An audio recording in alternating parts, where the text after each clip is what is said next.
Praise the lord, shalom.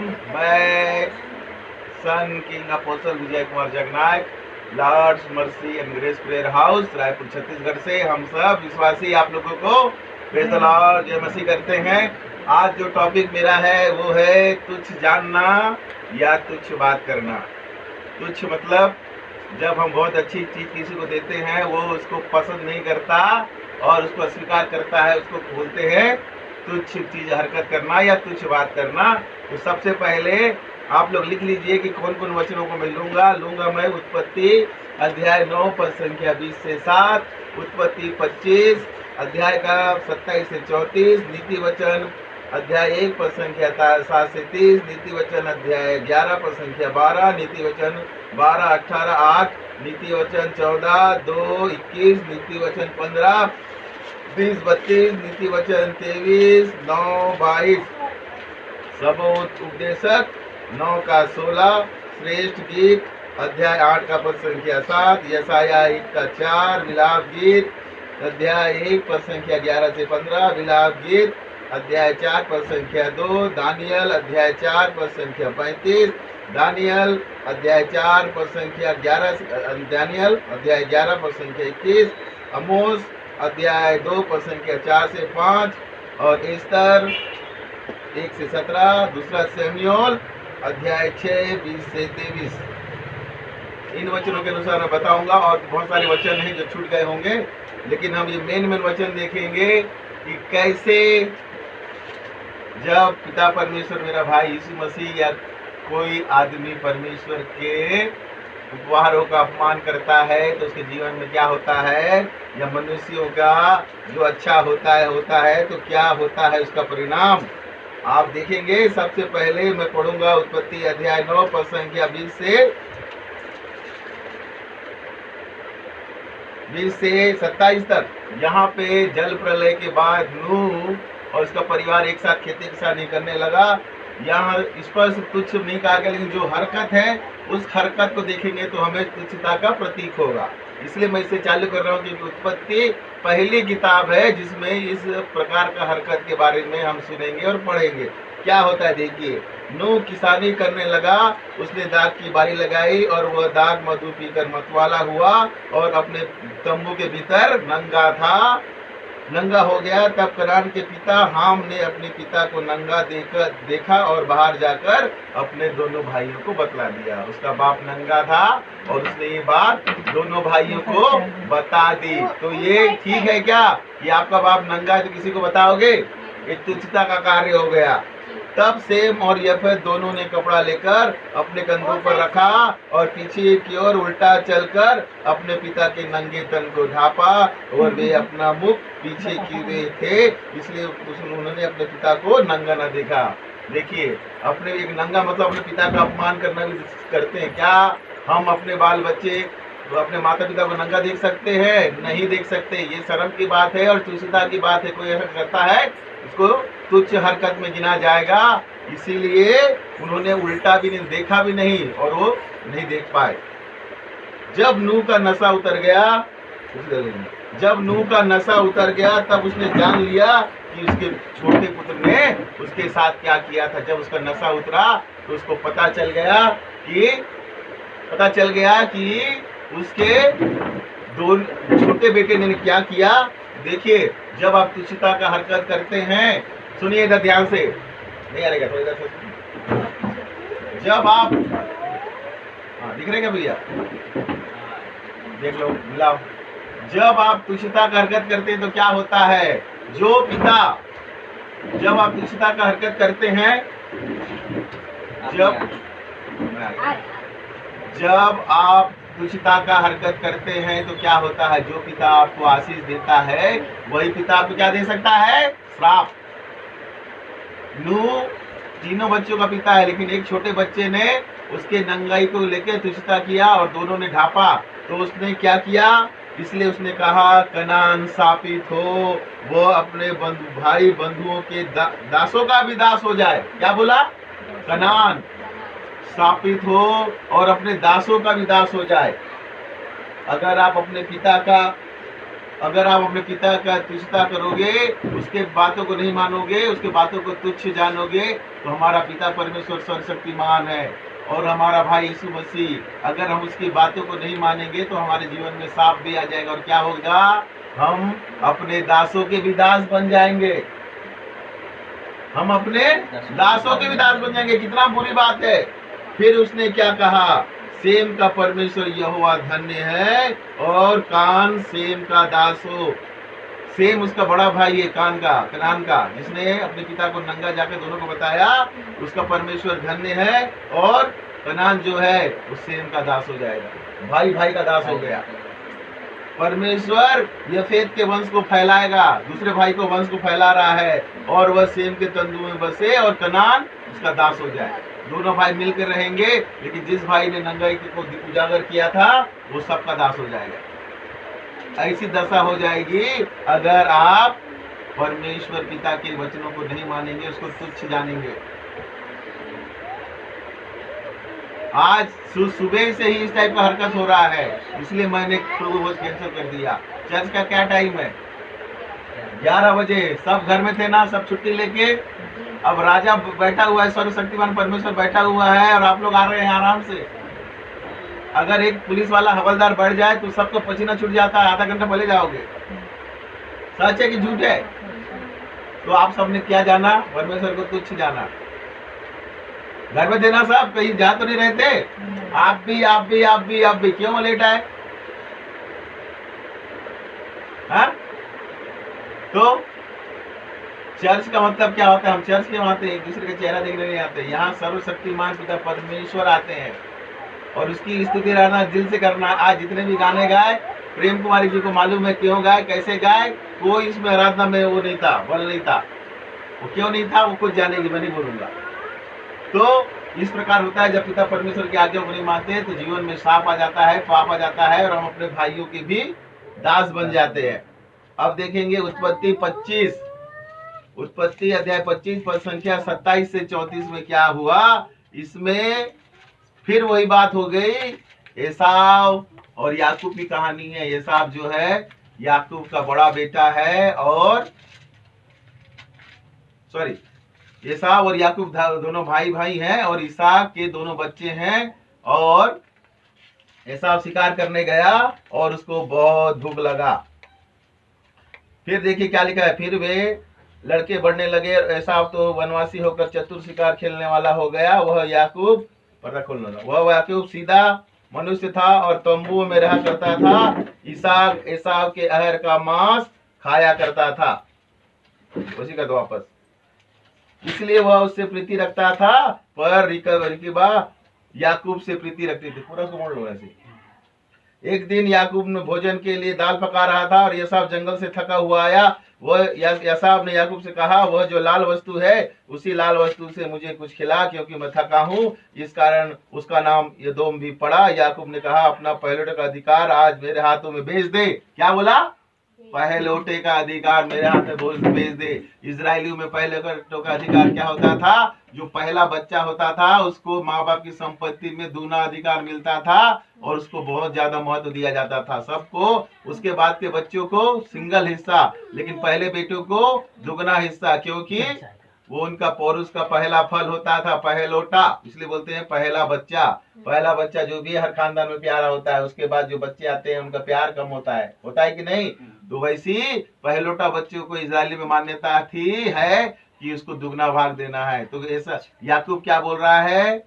अपना पहलौठा का अधिकार मेरे को भेज दे। अब क्या हुआ? एसाव ने कहा, देख मैं अभी तो मरने पर हूँ, इसलिए पहलौठे के अधिकार से मेरा क्या लाभ होगा? उसने बोला, अभी तो मरने वाला हूँ, ये जो पहलौठे का अधिकार मिला इससे क्या फायदा? अतः उसने शपथ खाई और अपने पहलौठे का अधिकार याकूब के हाथ में, मत करना, याकूब के हाथ में भेज डाला। देखिए, पहलौठे का अधिकार जो है परमेश्वर की ओर से मिलता है। परमेश्वर की ही मदद के आशीर्वाद से बच्चे पैदा होते हैं। तो परमेश्वर ने उसको पहला पैदा किया, लेकिन उसने अभी अपने अधिकार को बेच डाला। पर इस पर याकूब ने एसाव को रोटी और पकाई हुई मसूर की दाल दी। उसने खाया पिया और उठकर चला गया। यूं एसाव ने अपने पहलौठे का अधिकार को तुच्छ जाना। क्या जाना? तुच्छ जाना। ये परमेश्वर की ओर से दिया गया था उसको अधिकार। अगर वो उसको तुच्छ नहीं जानता तो याकूब की जगह इजराइल जो है ये साफ के वंश से चलता। आगे हम पढ़ जानेंगे, जब बाइबल आप पढ़ोगे उत्पत्ति, वो अपने भाई का किससे भी बहुत नीचा हो गया, उसका वंश कहाँ चला गया मालूम नहीं है। और छोटे का वंश जो है आज जो इजरायली है वो याकूब के वंशी है।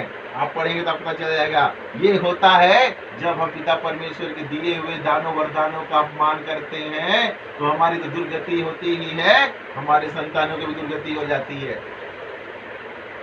ये आज जो टॉपिक मिला मेरे को सुबह ही मिला, एक हरकत के कारण उसको बोलूंगा नहीं। तभी परमेश्वर ने बोला कि तुच्छ के ऊपर टॉपिक बना। तुच्छ, तुच्छ का मतलब क्या होता है, एकदम घटिया समझना।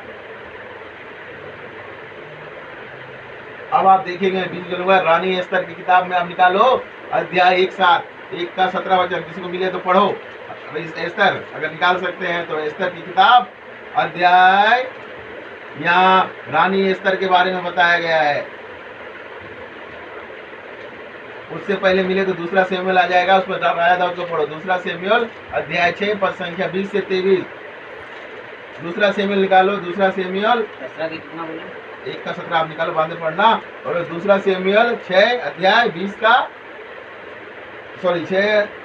से 23 का वचन। किसको मिला है पढ़ो। दूसरा सैमुएल मिला है? दूसरा सैमुएल अध्याय 6 पद संख्या 20 से 23। अध्याय 6 नहीं मिल पाया बेटा, अंजल बैठो, मैं ही पढ़ लेता हूँ, मिलेगा 20। हाँ यहाँ पर 6 से 20 का 20वां वचन पढ़ो। 6 का 20वां वचन, हाँ 20 से 23 तक पढ़ो, जोर से पढ़ो। अंजल जरा बैठो बेटा। तब दाऊद अपने घराने, थोड़ा जोर से, थोड़ा जोर से, बुलंद आवाज में। तब दाऊद अपने घराने को आशीर्वाद देने के लिए लौटा और शाऊल की बेटी मिकल दाऊद से मिलने को निकले और कहने लगी आज इस्राएल का राजा सब अपना शरीर अपने कर्मचारियों की दासियों के सामने ऐसा उघाड़े हुए था जैसा कोई निकम्मा अपना तन उघाड़े रहता है। तब क्या ही प्रतापी देख। मैं फिर से पढ़ता हूँ। मिकल क्या बोल रही है, आज इजराइल का राजा जब अपना शरीर अपने कर्मचारियों की दासियों के सामने ऐसा उगाड़े हुआ था जैसे कोई निकम्मा अपना तन उगाड़े रहता है, तब क्या ही प्रतापी देख पड़ता है। एंजल डरो। राजा नंगा भी होगा तो क्या होगा, राजा ही होगा ना, उसको राजा ही बोलेंगे। चपरासी नंगा होगा तो उसको लात जूता मारेंगे। राजा जो भी करता है उसको एक बार जम जाएगा, क्योंकि बॉस को अधिकार इसलिए बोलते हैं, अधिकारी जो बॉस होता है, boss is always right, boss जो भी करता है सही होता है। यहाँ मिकल दाऊद की पत्नी क्या बोल रही है, उसको ताना मार रही है, बोल रही है कितना अच्छा है इजराइल का राजा, एक निकम्मा, मतलब निकम्मा तुझ जैसे हरकत कर रहा है। तो दाऊद मिकल से क्या बोलता है, यहोवा जिसने तेरे पिता और उसके समस्त घराने के बदले मुझको चुनकर अपनी प्रजा इजराइल का प्रधान होने को ठहराया है, उसके समय में ऐसा नाचा और मैं यहोवा के समान इसी प्रकार नाचूंगा। उसने कहा कि तेरे बाप से और सारे लोगों से चुनकर मेरे को किसने बनाया है, पिता परमेश्वर ने बनाया है। सर्वशक्तिमान पिता परमेश्वर के लिए मैं नाचा हूँ, अपने मजे के लिए नहीं नाचा हूँ। और क्या कहा, मैं इससे भी अधिक तुच्छ बनूंगा और अपनी दृष्टि में नीच ठहरूंगा, और जिन दासियों की तूने चर्चा की है वो क्या करेंगी, वो भी मेरा आदर मान करेंगी। परमेश्वर के लिए, पिता परमेश्वर के लिए अगर आपका इज्जत चला भी जाए, दो लोग आपके मुंह में थूक भी दे, लेकिन सारी दुनिया और स्वर्ग में आपका बहुत इज्जत होगा। क्यों? क्योंकि आपने अपने लिए नहीं, सर्वशक्तिमान पिता परमेश्वर और मेरे भाई यीशु मसीह के लिए काम किया है। और यही हुआ राजा दाऊद ने किया हुआ। तो राजा दाऊद को आगे पढ़ेंगे कितना मान सम्मान हुआ, बाइबल पढ़ना। वही दाऊद किया। मिकल का क्या हाल हुआ, इससे के कारण पिता परमेश्वर से नाराज हो गए और जिंदगी भर वो बांझ रही और मर गई, उसका वंश आगे नहीं चला। दाऊद से कई पुत्र पुत्रियां उत्पन्न हुए, लेकिन मिकल उसकी पहली पत्नी थी। राजा दाऊद साउल की पत्नी थी, साउल की बेटी थी, फिर भी उसको नहीं हुआ। साउल पहला राजा था, उसने भी वही गलती की, पिता परमेश्वर को नाराज किया। इसलिए बोलते हैं ना, जैसा खून होगा रंग लाएगा। वो भी उसी टाइप की हो निकल गई। उसने भी सर्वशक्तिमान परमेश्वर को इज्जत नहीं दिया और उसका भी वही हाल हुआ। साउल भी खत्म हो गया, योनातन भी खत्म हो गया और मीकल भी जिंदगी भर बांझ रही, उसको कोई बेटा बेटी नहीं हुए, बिना माँ बने खत्म हो गई। आप बाइबल में पढ़ोगे तो परमेश्वर के जब काम को आप तुच्छ समझोगे, उसके वरदानों को तुच्छ समझोगे, तो आपका जीवन ऐसे ही हो जाएगा। आपके जीवन में हरियाली नहीं रहेगी, आपके जीवन में बढ़ोतरी नहीं रहेगी, आप दास दासी बन जाओगे और आपके जीवन में कोई आदर मान नहीं रहेगा। लेकिन परमेश्वर की बातों को मानोगे, वचन को मानोगे, तो क्या होगा? आपके जीवन में समृद्धि आएगी, लोग आपका आदर मान करेंगे। राजा दाऊद का आदर मान नहीं हुआ कि आगे आप पढ़ोगे, वो पूरे देश का राजा बन गया और कितना लोग उसका इज्जत करते हैं। आज भी भजन संहिता आधा से ज्यादा राजा दाऊद का लिखा गया है। और प्रभु यीशु मसीह मेरे भाई को क्या बोलते हैं? दाऊद का पुत्र। और मीकल का कहीं नाम सुनते हो आप? साउल का नाम कहीं सुनते हो?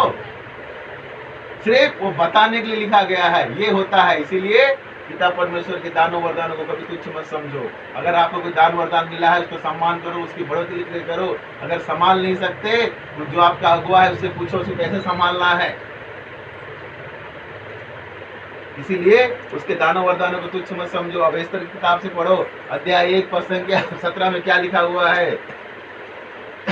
अध्याय 1 पद संख्या 1 से 17 में, क्योंकि रानी के इस काम की चर्चा सब स्त्रियों में होगी। हाँ। और जब यह हाँ। कहा जाएगा, एजरा खयास ने रानी बस्ती को अपने सामने ले आने की आज्ञा दी, परंतु वह न आई, तब वे भी अपने अपने पति को तुच्छ जानने लगेंगे। देखो यहाँ पे क्या हुआ। एक राजा, बहुत बड़ा राजा है, उसका नाम है राजा क्षयस।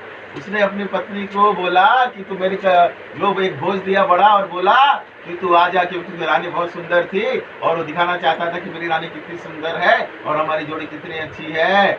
आज आपका पति बुलाता है, आप आ जाओ, दोस्तों के बीच शर्मा के नहीं आते, लेकिन पीछे क्या क्या हरकत करते हो। लेडीज लोग क्या क्या करते हैं, सब पतियों को मालूम है। बोलती है हम आपके लिए पहन रहे हैं, उसके बाद शरीर उगाड़ के घूमती है। जब पति बुलाता है, मेरे दोस्त के सामने आओ, देखो तो नहीं, हम नहीं शर्माते हैं। ये घटना यहीं पे हो रही है। राजा हेरोदेस ने बोला कि मेरे सामने आ और मैं दिखाऊंगा मेरी पत्नी कितनी सुंदर है। क्या बोला? जब पति बोल रहा है, उसको इज्जत के साथ अपने ये दोस्तों से, अपने अधिकारी से मिला रहा है, तो क्या उसका बेइज्जती होगा? आप अपने दोस्त से, अपने नीचे कर्मचारी को बोलोगे मैडम है, तो वो तो इज्जत ही करेगा ना। हम अपने बास की पत्नी को क्या गलत नजर से देखते हैं? इसका मान सम्मान करते हैं, झुकते हैं। यही बात राजा वसीमती को समझ नहीं आई, रानी को। जब एक राजा का कहना उसकी रानी नहीं मानेगी, तो दूसरे लोग भी क्या बोलेंगे? अरे हमारा राजा कहना तो रानी नहीं मानती, तो दूसरे लोग क्या बोलेंगे? हम क्यों माने? होता है ना। आज जितने भी लेडीज लोग सुन रहे हैं, यूट्यूब में जो भी सुनने के बाद में उनकी बोल देता हूँ, जब पति बोलता है इसको पहनो ना, क्या बोलते नहीं, बाद में शरीर उगाड़ के, तन उगाड़ के और दुनिया का मेकअप करके जाती है। जब पति रहता है घर में, चेहरा उतरा के लटके रहती है कई लोग। क्यों? किसको दिखाती हो? किसको दिखाती हो? अरे पति हम देखेंगे ना, और बाहर जाके रास्ते में इतना सज धज के जाती हूँ, लिपस्टिक लगा के, कट का ब्लाउज, दुनिया का, किसको दिखाने के लिए? हम तो नहीं देखते उसको। यही बात यहाँ पे हो रही है। राजा ने बोला कि रानी तू सज संवर के आ, मैं दिखाना चाहता हूँ कि मेरी पत्नी कितनी सुंदर है, और वो नहीं आई। उसने तुच्छ जाना राजा को। उसके बाद क्या हाल हुआ? उसने उस रानी को उसके पद से हटा दिया और एस्तर नाम की एक यहूदी इजराइल की बेटी आई, और उसने पूरे, आगे चल के देखेंगे ये कैसे एक मंत्री ने प्लान बनाया था पूरे यहूदी जाति को खत्म करने का, उस एस्तर रानी ने बचा लिया। तो जब आप राजा, हमारा पिता परमेश्वर भी राजा है, भाई यीशु राजा है, उसकी बातों को नहीं मानोगे, उसके अनुसार नहीं चलोगे, उसके कामों को तुच्छ मानोगे, जब बोलता है मेरे पास आओ, नहीं आते, आज्ञा देता है ऐसा करो, नहीं करते, वरदान देता है, उसको नहीं समझते। आज आपका अगुआ बोल रहा है मैं आपको कोई वरदान दूंगा, और आप उसको सम्मान नहीं करते। अच्छा ये बताओ, आप सब जानते हैं आपकी शादी हो रही है, समझना, आपकी शादी हो रही है तो आप एकदम बेहतरीन लेडीज, मतलब वधू चाहोगे ना? सच है कि झूठ है? और शादी होने के 10 मिनट पहले पता चलता है कि उसका किसी लड़के के साथ लफड़ा है, क्या करोगे आप? दिल से बताना, क्या करोगे? करोगे उस लड़की की शादी? करोगे आप? नहीं करोगे। लेकिन अगर आपकी शादी होगी तब क्या करोगे? तब क्या करोगे? तब बोलोगे अरे यार अब तो संभालना ही पड़ेगा। सच है कि झूठ है?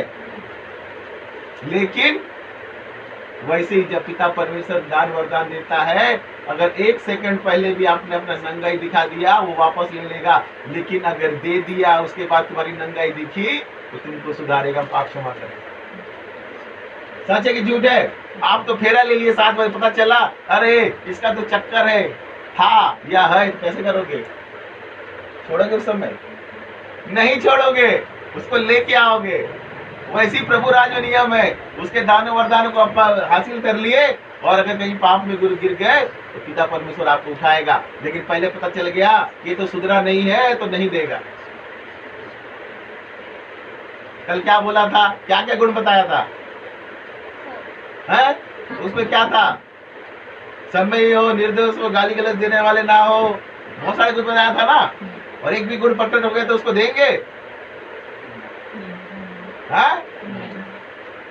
इसीलिए नहीं किया गया आज वो काम। हाँ?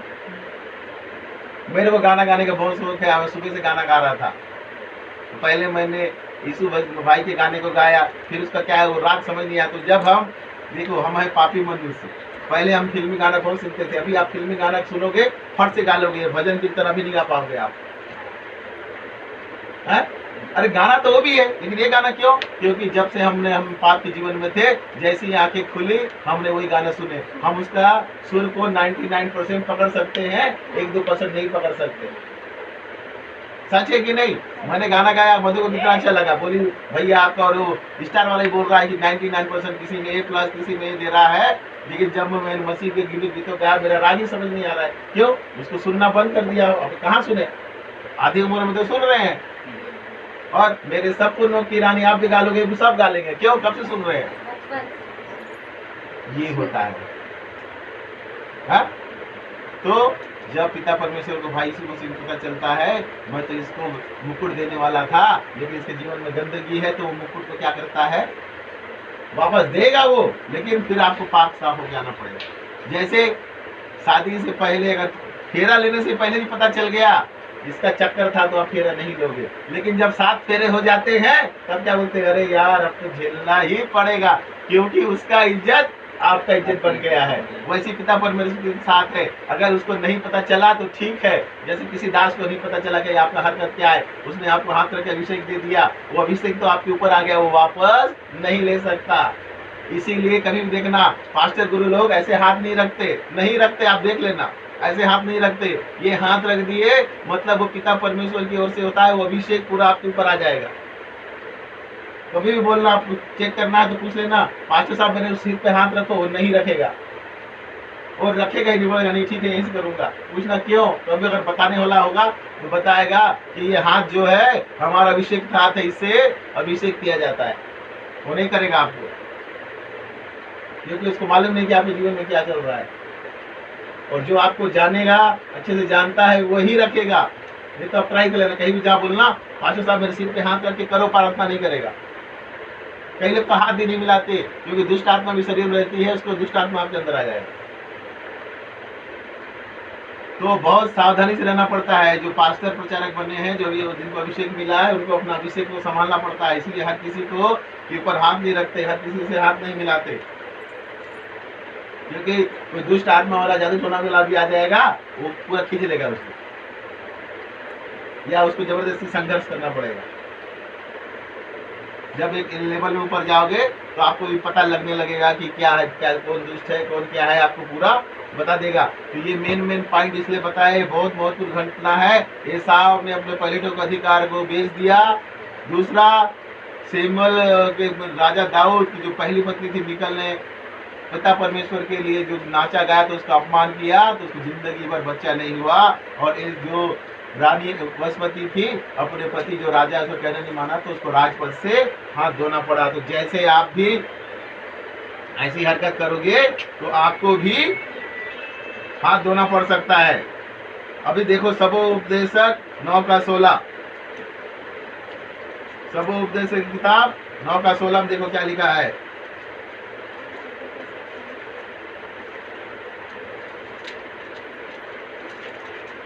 सबोपदेशक